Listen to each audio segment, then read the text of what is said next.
Hello, ladies and gentlemen. This is your captain speaking. My name is Theo, and you're listening to Between Two Trains, the train station that brings you great entrepreneurs twice a month. Your hosts are Eric Moss and Van Pappas. Now sit back, relax, and enjoy the ride. Welcome to another Between Two Trains. My name is Van, your friendly financial planner. And I'm Eric, your better business banker. And today we have a very old acquaintance of mine, Mr. Andrew Katz. I've known him since high school. He owns a company right here in Chamblee, Georgia called Anything Automotive. Andrew, welcome to Between Two Trains. Thank you. Thank you for having me. Appreciate it, Van. All right, so Anything Automotive can mean so many things. Why don't you tell us exactly what you do with Anything Automotive? You bet. So I started detailing cars in high school. That was my business many moons ago. And after spending many years detailing cars, I opened Anything Automotive. It's an automotive concierge business. So we have a car dealer's license because we buy and sell cars for our clients. That's our main focus. But we treat it like a concierge business. Anything the client needs, we will offer anything car related. Are we talking tinted windows? Are we talking any type of vehicle upgrades that off of the stock kind of market? If I want to get a truck and I want to get it lifted, a lift kit put on it, is that the type of stuff that you're doing? Yes, certainly getting the truck is what most people would use me for. Folks are busy. It's a do-it-yourself. This business, the car business, has gone the direction of most businesses. Do it yourself. Yeah. Get online, do your own research, see what your friends and family are doing on Facebook, ask some questions, and then go and get your best price. But there are people that don't want to spend all that time or don't know a lot about cars. So I'm a source for information. And then after many years of building clients, building my book of clients, I have these relationships. So it's a relationship-based business. So if I wanted, some specialized car, a 1980 Camaro GT, would I come to you, or is that really not what you're doing? You might, but I would have a hard time taking a project like that. Trying to find a car like that is like a needle in a haystack, and it's just difficult to build a business around those projects. So I haven't done that. I've focused more on the cars that people drive, the 1-year-old car, the 2-year-old car, the 3-year-old car, or even a new car. So Eric, to take your example of a truck, if you wanted a new truck, I would help you decide which truck, which trim level, which color. We would go through all of the options and help you build your truck. And then I would process your order, place the order to have it built or go find the truck that you want. And yes, if you want some of the special things like big wheels and tires or a bed cover or whatever, side steps or a lift kit, anything, then we would install those options for you before you take delivery of your truck. So it's a kind of a soup to nuts approach. First, we start with a pen and a piece of paper and talk. And then in the end, we deliver a truck just like you want it. Deliver it right to my house. Many times, yes. So I do have an office in Chamblee. And so when I use the word delivery, it typically is done at my office. And I'd imagine, most of your clients already have a car. So there's the process of, okay, what do I do with this now? And I'd imagine it's both buying and then also taking care of a trading of keys, so to speak. You bet. Seamless. And there's where it gets a little confusing for some people. They know what car they want, but they don't know what to do with their old car or how to time the two, because some people need the equity out of their old car. So after detailing cars for many years, I started selling cars on consignment. That was the second service we started offering, and that was in the early 90s. So selling cars on consignment is one service. We'll take your car and sell it for you, regardless of whether you're purchasing a new or used car from us. And some examples are people who either don't drive anymore, or elderly folks that have stopped driving, There's plenty of cars that need to be sold for folks that just no longer need the car for whatever reason. So we sell cars for clients on consignment. If we're taking an order and filling an order for a new car or a used car, then there could be a trade-in. So we, as the dealer with a dealer's license, we can accept the trade-in where you only pay tax on the difference. And what do you do once you get that trade-in car? Do you try to then sell it yourself, or do you have a source to send it off to? There's two ways to handle it. We can either actually take it on trade and buy it from you, and then it's one of my cars in inventory for sale. We advertise those cars on my website, and then they go to Auto Trader and Car Gurus and Craigslist, and then Google picks it up from there, and they end up finding their way to other sites. But we'll sell inventory that way, and then the other way was consignment. So whether it's shown as a trade on your paperwork, we can sell it either on consignment or just buy it from you. If you're to do exit polling from people who leave a car dealership, and I think everyone leaves a car dealership feeling like, dang, maybe something was left on the table. The car business, I think, has a reputation of hardcore selling, and for most, I think most people don't. It's not a regular thing. Some people, I think, will frequently exchange vehicles, but a lot of people, I think it's just not something they do often. So oftentimes they don't have the skill set, the tools, the know-how. They know they need to negotiate, but where do you start? No. Right. And that kind of brings me to my question is kind of twofold. One, is that essentially the service? You're kind of taking the fear of entering the car dealership away from people? Yes. And then my next question is, a lot of cars, and Van, this probably from working with your clients, a lot of people finance cars. They need financing. They want financing for whatever reason. True. And renting cars is kind of a new phenomenon as well. Does your business touch any of those areas? The general population, about 60% finance.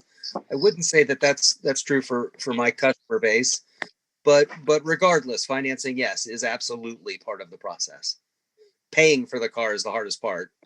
And even if you can afford to pay, write checks, some folks just prefer to lease a car, which is a form of financing, or to pay for it with payments over time. So certainly we introduced that into the conversation very early. First conversation, we are doing a pre-purchase assessment.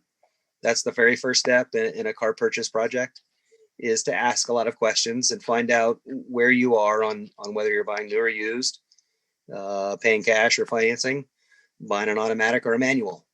There's a lot of information to collect, and then we go from there.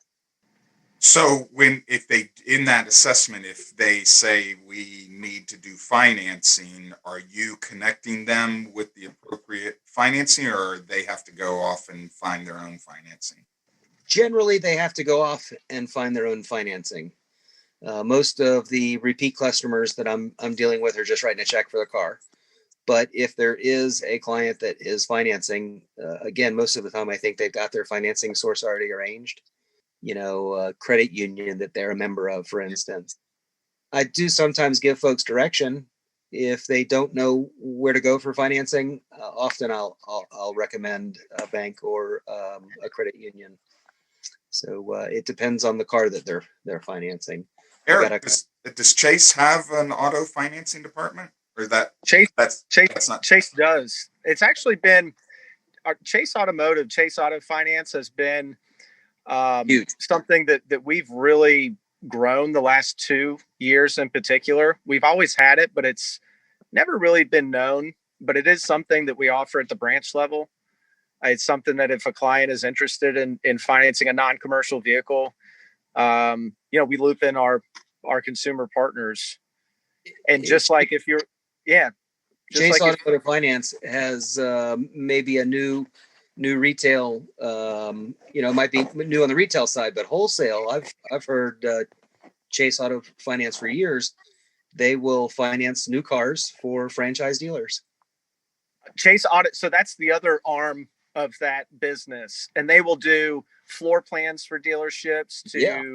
They'll do a number of things, and but for your everyday individual looking for a loan, that is something we do too, and we've shown a spotlight on that more recently, just to try to tie together everything that a household may need. Is really kind of the idea there. But yeah, Andrew, you're right. I mean, the Chase Auto Financing arm on the commercial side, working with dealerships, we've been in that space for a number of years. Very well established. Now, let me ask you something here. So you mentioned you might have a client that wants a brand new car. And so, often whenever I think of someone buying a brand new car, I think of them going to, one of the big dealers, the Jim Ellis's of the world, and buying their brand new car. But you can do the same thing. And so I guess I have a two-part question. One is, from a standpoint of cost to the buyer, I don't know, are they going to get a better deal by doing that through you than if they went to a Jim Ellis? Or second to that would be, are you getting the cars directly from the new cars directly from the manufacturer, or are you getting them from another wholesale partner? So all new cars do come from a new car franchise. So if you order a new BMW, for instance, and you need it financed, then you and I are going to go to the BMW dealership together, and you'll buy it from them. I will help negotiate the price for you, and I'll do the best I can. It will be a competitive purchase price, as well it should be. But I feel like I need to leave a little bit of meat on the bone so that the dealer will take my call next time. And so to answer your question, is the price going to be better using me? Well, I've got a fee that I do charge, and it's not inconsequential. So it depends more on the client and whether the client's time is worth the extra money. So if you like doing your own research and really enjoy the hunt and don't mind spending the time, then you'll learn along the way, and you can certainly do this project, on your own. It'd be just like performing surgery on yourself. You could learn and figure it out and do it. It might be painful. I'll make it easy. And then there are these gates of decisions along the way. So I'm really organized, and we start off with this assessment. So we kind of know which steps to take forward and when. And then as we go through those gates of decisions, the whole process becomes a lot more clear. So we take a retainer up front and open a file and go through the process. No, I think it's like any service related type business. I mean, I'm in the same boat. Can you go out and do your own financial plan? Sure, you can. If you want to spend the time and energy and figure it all out on your own, yeah. Or you, just like you can come to me and say, hey, I'm going to pay Van to do a financial plan for me because I don't want to spend that time doing all that. And I think that's basically your situation. It's true. I certainly save time, and that is valued differently by different clients. So another example of a new car, if you're writing a check for a new Honda, the Honda dealership will deliver that to my office, and you can come and pick it up at my office. So if you're financing it, then it actually needs to be closed at the dealership. If you're just writing a check, then that can be done at my office. Fantastic. It's interesting to me. Talk me through the levels of when you recognize there was an opportunity to scale your business and continue to grow the services you're offering. In high school, you're detailing cars. And then at some point you realize wow, there can be more. I mean, how do you, being a detail oriented person, can't that kind of analysis kind of give you paralysis in terms of taking the next step because you want to do it the right way? I mean, how did you walk me through how you scaled your business? It kind of evolved naturally. The detailing was regular. We had really wonderful relationships with clients, and I was selling cars for them at a frequency that really was slowing me down on the detailing end. It would take me forever to detail a car because I was on the phone trying to sell. And I remember there being a very cold winter. I believe it was 99. And I just stopped detailing cars and started selling. And I think that first month, was very successful, and that was it. So scale, I don't know about scale. I don't have a lot of inventory. There's not any inventory generally. There's sometimes a trade-in or two that I have for sale. But I don't keep an inventory of cars available for the public like most dealers. I work one client project at a time, and I've kept my business that small my entire life. So when did I decide about the scale? I'm still undecided. Yeah.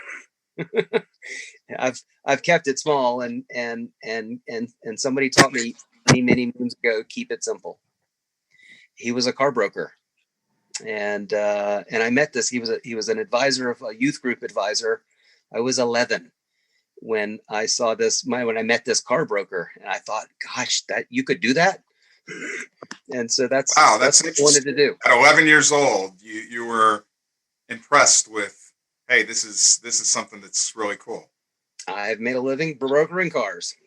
Now, is it just cars or any other kinds of vehicles? So we do any commercial stuff, or it's just personal vehicles? Mainly cars, trucks, and SUVs. I have a couple of commercial accounts, heating and ventilation companies, plumbers. There's a fire extinguisher repair company, that kind of thing. No boats. You're not into boats.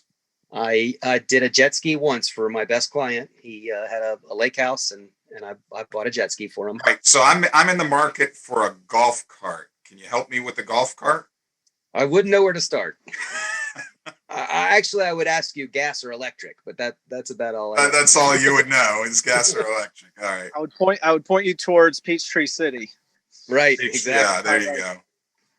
All right, so I guess, let's go back to you. We talked all about the new cars, but, you said used cars, 1, 2, 3 years old, that sort of thing, but not really looking for like the vintage old cars. You're not going to find me the 69 Mustang that I want. And so what kind of client is looking? I mean, like, who is the typical client of yours? Like, we got a lot of people listening to the show. They're like, hey, maybe I should go to Andrew next time I need to buy a car. I usually buy a 2-year-old car. I mean, who is the ideal client? Well, an ideal client for me certainly is someone who is busy and where their personal time is really very valuable, because that's what you'll eat up trying to work a car purchase into your project. So I wouldn't necessarily. I describe what I do as 2% cars and 98% people. So a good fit is easy to see generally in our first conversation. And I will tell you that one of the hardest and greatest lessons I've learned in my years of business has been when to say no. So if somebody calls looking for a 69 Camaro, I know that would take me twice as much time as a normal project, and I would be able to, to make not twice the money. So it becomes a choice. I take orders for cars under warranty, and that helps protect our relationship. Certainly when the car arrives, if there's a problem, we want a car under warranty. So mostly what I'm focusing on is the cosmetics, and having high standards, generally higher than my clients. A really, really clean car is what I'm looking for. I'm a cherry picker. So I go out and I find the cleanest car I can find, and that's never the cheapest one. So I think the ideal client for me recognizes that there is value in paying a little more for a car with half the miles, for example. So if it's only but in perfect a shape. few dollars, yeah. Well, either one in perfect shape. If one car has half the miles and it's only $1,000 more, it ends up being pennies per mile. And so we can do that math and show you why I think this one is better. And so really it's helping clients make those decisions. Which one do I get?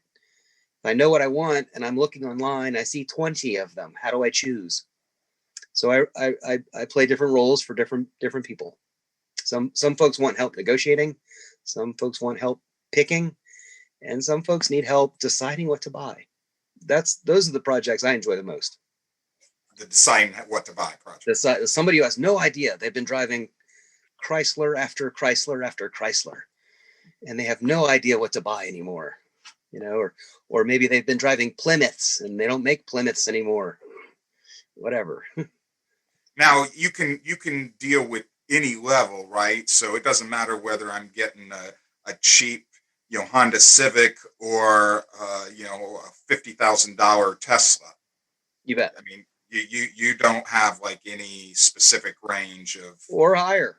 The most recent order I've been discussing with a client is a Mercedes GLS. It's the large SUV. It's $130,000 new, and she didn't want to spend that much. So we're trying to find her one that is a year old for $100,000. So can you get me one of those new electric Hummers that are on back order? Not yet. Eric, did you hear about that? So yeah, they decided, I guess, Hummer was going to make an electric vehicle, and they underestimated the amount of orders, and now there's like this huge, tens of thousands back ordered. They'll catch up on year 2, maybe. Yeah. Who would figure that someone who wants a big vehicle like that is environmentally conscious? Right. Well, I mean, there's been an evolution. And Andrew, you've been in the business long enough to see that. It's an interesting perspective. But what I'm curious about is for your clientele, especially if you're deciding what to buy, there's what I would imagine, if you're in the car business, has to be one of the most terrifying pieces of the business, which is the test drive. Yeah. Yeah. Getting in the car with a complete stranger. You don't know who, I mean, is that something that you'll do with the client, especially if they're on that?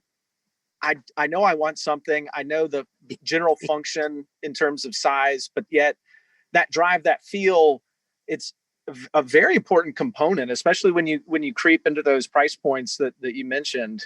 Do you do that with your clients? It's a great question. So yes, historically over the years, we start with that pre-purchase assessment, go through all these questions and come up with a list. The next step is to come up with a list of cars for you. It might be a large list, 20 or 30 cars on that list. And we will have a conversation and narrow the list to just a handful of cars, maybe 5. And now it's time to test drive 5 cars. So I would set up the times, the test drives all back to back. And we would take 2.5 or 3 hours and drive all 5 cars. And I would go, and typically this is again a kind of a repeat process. I've been doing this so long that many of the salesmen are in the car with us, sitting in the back seat, and I'm up front with my customer talking and discussing and receiving feedback. There's some folks will drive faster in the car that they like the most, or some folks will smile more or whatever. There's a lot of body language. And so I dig a little, try to find out which car they like the best. I was just about to ask, I mean, do you, if the salesperson even goes with, especially if you've got the relationships that you've, groomed over the last few, years, I'm sure they do accompany, but it's got to be almost, I mean, do they understand who you are and what you're doing up front? Yeah. Hennessy Lexus, we've bought and sold so many new cars there that when I show up with a client, they toss us the keys and we go for a test drive. Oh, wow. Just me and my client. They trust you enough to let you off the lot without a salesman. Correct.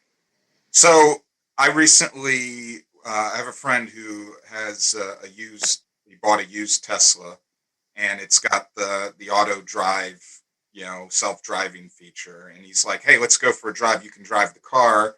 And we turned that feature on. Have you ever been behind the wheel with a car that's driven itself?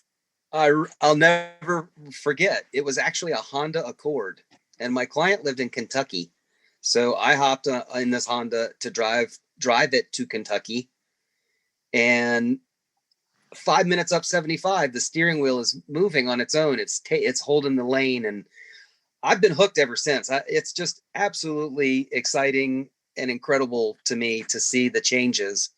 One, with autonomous driving cars that steer and stop themselves. That's incredible.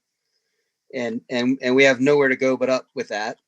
And two, the electrification, the changeover from actual internal combustion to electric cars. Yeah. That's happening. I was blown away by this Tesla. Not only the autonomous part, which was my first time and a little bit freaky because we're coming up on a curve in the road, and he's like, "No, don't touch the wheel." And sure enough, the car turns with the road, no problem.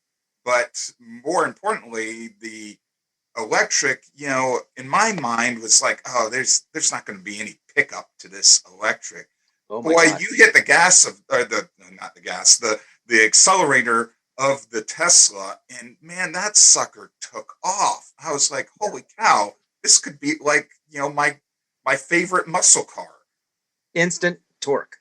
Instant torque. It's amazing. And with the most batteries, amazing thing is the cost of maintenance.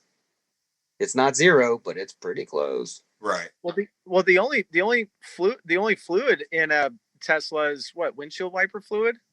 There is windshield wiper fluid. There is coolant, which actually cools the batteries, and there is brake fluid. Right. But big deal.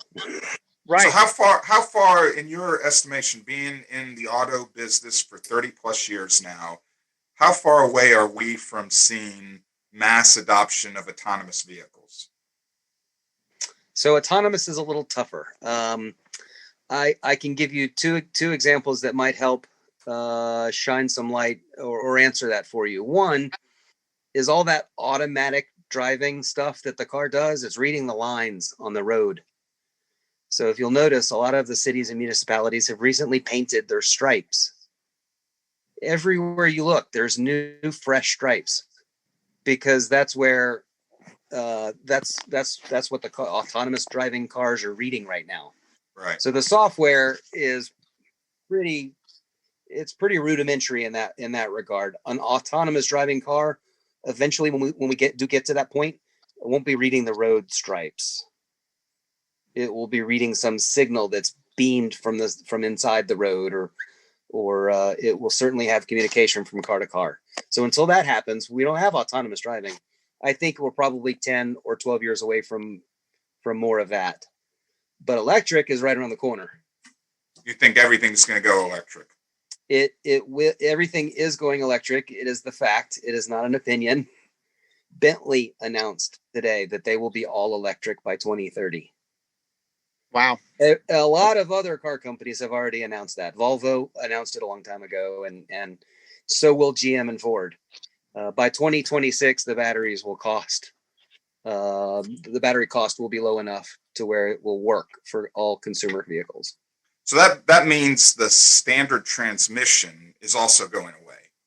Yep. Right? And so when my wife tells my 14-year-old that he needs to learn how to drive a stick, because even though we haven't owned a standard transmission car in almost 2 decades now, but she still wants him to learn because she thinks it's a good skill, I can tell her, Andrew Katz says, "Don't worry about it. They're all going away. We'll never have a standard transmission." I mean, I've heard that school of thought in the past. It'll be a novelty. Yeah. Eric, just think about it. So Eric's got a little one on the way here next year, and think about what your child is going to grow up in. They're not going to know all these things we're talking about. it's the child. The child's half me, so it'll be amazing what the child ends up knowing over the course of its life. Definitely, that my better half will need to contribute. No, I mean it's an interesting thing to conceptualize, right? I mean, and not just vehicles. We could go off on a huge course there, but related to vehicles, I learned how to drive a stick once when I was 16, and haven't driven one, and you've never done it again. Haven't needed it since. Yeah. Well, Van, there's your answer. I guess so. It's already past the generation. That's right. That's great. The second example I was going to give you of autonomous driving cars is they measure it by the amount of human interventions per mile required. And that has been slowly decreasing over time, over the years. So one car driven from coast to coast and back is about 5,000 miles. How many human interventions do you think are necessary? No idea. Any guess? I'll say, and what qualifies a human? So it's driving autonomously, and when I need to touch either brake, accelerator, or steering wheel, right? Right. I'd say less than 50. One is the answer. One human intervention per 5,000 miles of autonomous driving. That's generally where we're at. Wow. It's pretty good. So, and I think it solves so many problems. I mean, imagine next time I'm at a party at Eric's house and I've had a few to drink, I don't have to worry about getting that DUI, right? The car's just going to drive me home. You won't worry about having your car at home the next morning, that's for sure. But Uber solved that problem long ago. Yeah, that's true. I can't get drunk in my autonomous vehicle and just say, "Take me home." I don't think so. I'm not sure. Not yet. Not yet. Well, we have come almost to the end of our time, but I want to make sure people, if someone wants your services, what's the best way? Should they go to a website, call you? What do you want them to do? Sure. The website is anythingautomotive.net, www.anythingautomotive.net. And then I can always be reached by email. It's andrew@anythingautomotive.net. And then my office number is 770-458-7999. And we never mentioned it, but for those listening, when Andrew said you pick it up at his Chambly office, you're located in the PDK set of buildings, right? We had an office at Peachtree DeKalb Airport for several years, many years, and moved about 2 years ago. We're around the corner from the Mad Italian. Oh, okay. On Savoy? Perimeter Park Drive. Oh, Perimeter Park. Okay, yeah. It's right there. It's on the far side of Chambly, just right there at the bridge. Sure. You're right around the corner from where Eric and I live. So yeah, we'll have to jump in Eric's golf cart and come over and see you. We see clients by appointment at the office, but a lot of our activities, taking orders and whatnot, are done online. Really, the delivery is the only thing that's done in person. It's the only thing at your office. All right. Yeah. Well, Andrew, thank you so much for coming on the show. Eric, once again, we're coming towards the end of the year, but we will have a couple of more great guests before the end of 2020. Hopefully, we're coming to the end of this, what I call a horrible year, and 2021 will be much better with Between Two Trains and all the great entrepreneurs we'll bring you. So, fellas, thanks for coming on the show, and we'll see you in 2 weeks. Take care. Thank you. Thanks, Andrew. Thank you, Eric. Appreciate it. Good luck with that little one.